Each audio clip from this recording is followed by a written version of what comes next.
I don't know whether the CS is aware that if you look at social media, somebody came and posted where they say that they are currently in the US, in Iowa, and out of the 400 people who are now Kenyans who are working in Iowa, this gentleman realized that all the 400 come from one given Kenyan community.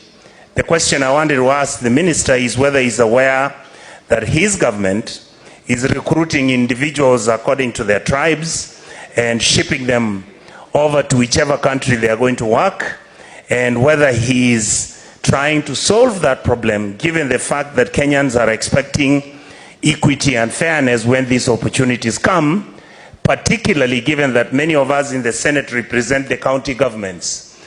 Can the minister promise this House that when those positions come out and they're going to be distributed to Kenyans, particularly those ones that are targeting certain areas, that all our 47 counties are going to be included, and they will also get the small cake of whatever that the government is trying to bake?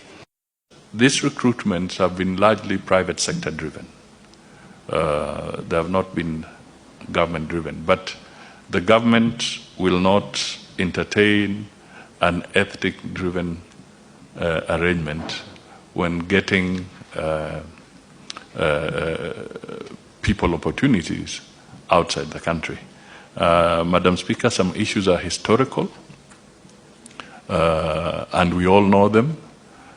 For instance, and my brother, the senator, is very vast in this. He knows that if you went to Minnesota today in the United States, because of historical purposes, you're likely to find a certain inclination of Kenyans, because there were those who broke the ground in that area, and they tend to then invite more and more to come.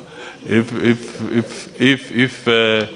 you went to LA and Atlanta, you'll also find a similar pattern. So there are some aspects that were there because the pioneering Kenyans who went there earlier laid ground for a number of other Kenyans to join them. So it is not a deliberate policy of government to pursue that. But thank you for highlighting that, so that as we reflect on these opportunities, we remain national in outlook. Thank you.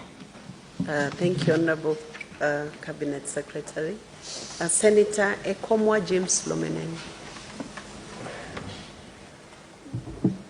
Thank you, Madam